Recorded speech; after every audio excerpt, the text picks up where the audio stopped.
You're driving down a dark, desolate highway. The road stretches endlessly before you, the only light coming from your car's dim headlights cutting through the thick blackness. Fatigue sets in, and you spot a flickering neon sign up ahead. The outline of a worn-out motel, offering a brief reprieve from the road.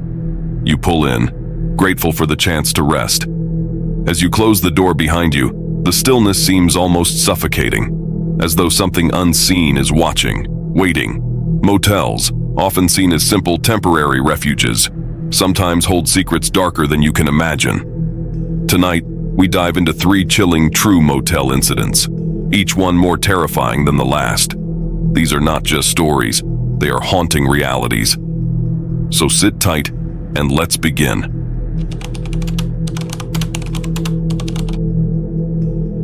Our first story takes us back to Kansas City, Missouri, in the dead of winter, 1935. On January 2nd, a man checked into the President Hotel under the name Roland T. Owen. He asked for an interior room away from the windows and didn't seem to have any luggage with him, just a comb, a toothbrush, and a curious air of unease. Despite his strange requests and demeanor, no one thought much of it. After all, it was a busy hotel and people came and went all the time. But room 1046 would soon become the scene of one of the most perplexing unsolved mysteries in American history. Over the next couple of days, hotel staff reported a string of ODD events surrounding Owen. The maid noted that the room was always dimly lit, with Owen either sitting in the shadows or pacing nervously.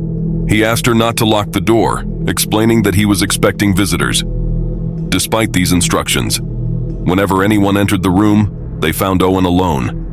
Guests in neighboring rooms also complained of loud arguments coming from room 1046, yet no one ever saw a second person. Then on January 4th, things took a horrifying turn. When a bellboy was sent to check on Owen, he found him in a ghastly state. Owen was sprawled on the floor, covered in blood. His arms and legs had been tied with cords, and he had multiple stab wounds across his chest. A deep gash ran across his head, and his body was riddled with bruises. But despite the severity of his injuries, Owen was still alive, barely. When questioned, Owen gave a chillingly vague response, saying, "I fell against the bathtub." He refused to say more, and within hours, he succumbed to his injuries.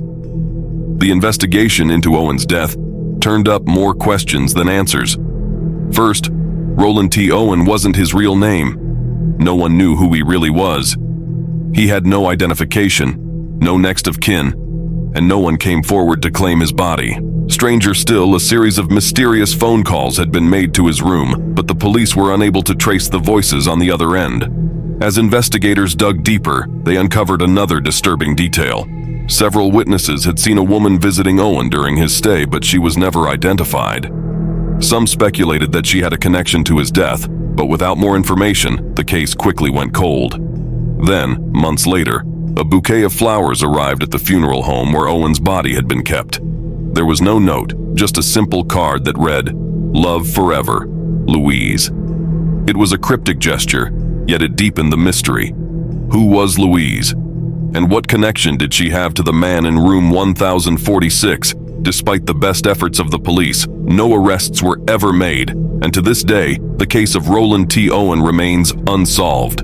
Was it a tragic crime of passion, a carefully orchestrated murder, or something even more sinister? We may never know. But room 1046 still echoes with the unanswered questions of one man's terrifying final days.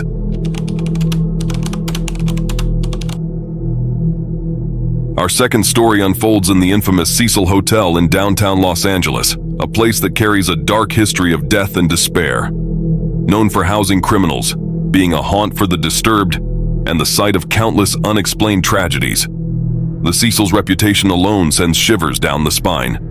But in 2013, it became the setting for one of the most chilling and mysterious deaths of the modern age. The case of Elisa Lam.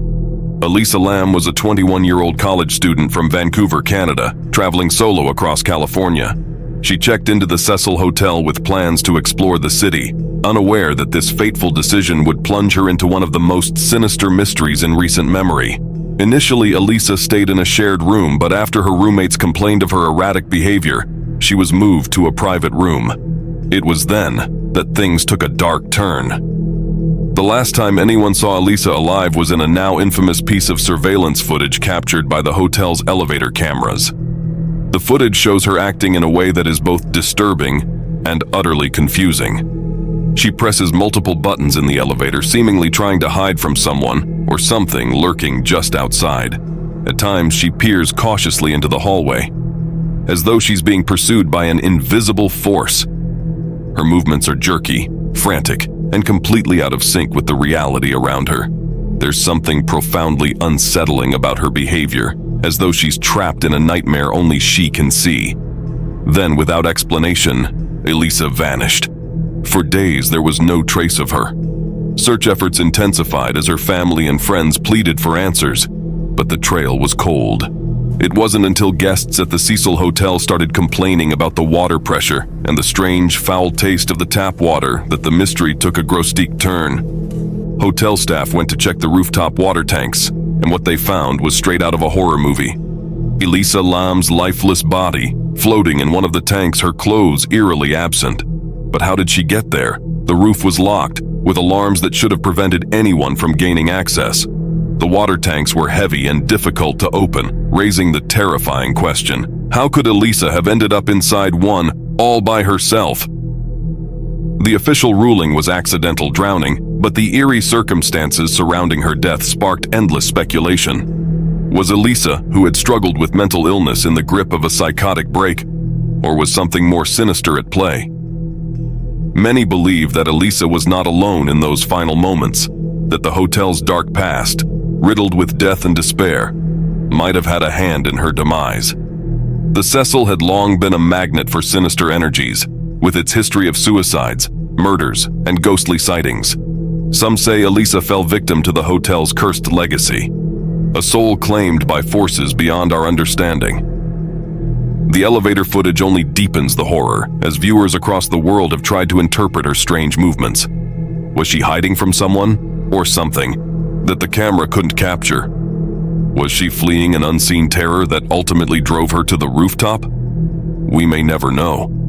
The Elisa Lam case remains one of the most unsettling mysteries in recent history, a chilling reminder that some places hold on to their darkness, no matter how much we try to understand.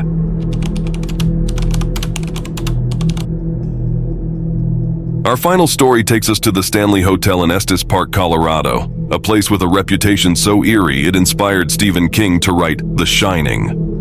But long before its fictional horrors were born, the Stanley had already earned its place in paranormal history. At the center of its chilling legends is Room 217, where the spirit of a woman is said to linger, watching over the room she once cared for in life and terrifying those who dare to stay there.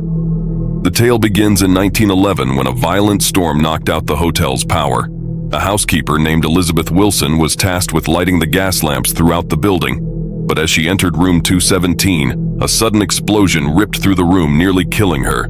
Thrown across the room, Elizabeth miraculously survived, but the incident left a scar on the hotel, one that never healed. Since then, guests who stay in room 217 have reported spine-chilling encounters that defy explanation. The room's lights flicker on and off, strange cold spots appear out of nowhere, and personal items move or disappear entirely. Many claim to have seen the spectral figure of a woman tidying up the room. Elizabeth, it seems, never abandoned her duties, even in death. But not all of Elizabeth's encounters are so benign. Couples staying in the room have shared unsettling experiences, waking to the sensation of an icy presence climbing into bed with them. Others have reported seeing a ghostly figure standing at the foot of their bed, watching in silence, her eyes unblinking. The feeling of being watched, of being monitored by something unseen, haunts the room, making every night spent there a test of nerves. Even more disturbing are the stories of guests waking to find the bed meticulously made, as if an unseen hand had smoothed the sheets while they slept. Some have fled the room in terror, unable to bear the heavy, oppressive air that seems to cling to the walls, as though Elizabeth herself is looming over them, making sure her beloved room remains pristine. The Stanley Hotel has embraced its haunted reputation, and thrill seekers from around the world come to room 217, hoping for a brush with the supernatural. But those who stay often leave with more than they bargained for, an encounter with a ghostly presence that feels all too real. Is Elizabeth Wilson still tending to her duties in death? Or is there something darker hiding within room 217? The Stanley's ghostly history suggests that whatever it is, it may never let go. These stories remind us of the thin, fragile line between the ordinary and the terrifying. What should be simple places of refuge, a quiet motel room or a peaceful hotel suite, can sometimes hold dark secrets. The tragic mystery of Roland T. Owen, the haunting and inexplicable death of Elisa Lamb, and the spectral presence of the lady in room 217 all reveal that fear and the unknown can be much closer than we think. Each of these true events leaves us with questions that may never be answered, mysteries that linger in the shadows of these places. They serve as chilling reminders that the past doesn't always stay in the past, and sometimes the presence of the unknown makes itself all too clear. If these unsettling tales made you reconsider your next overnight stay, don't forget to like, share, and subscribe. There's always more to uncover, more to question, and more to fear. And next time you find yourself in a motel or hotel, remember, sometimes the most frightening things aren't what you see, but what you sense. Stay vigilant and sleep well, if you can.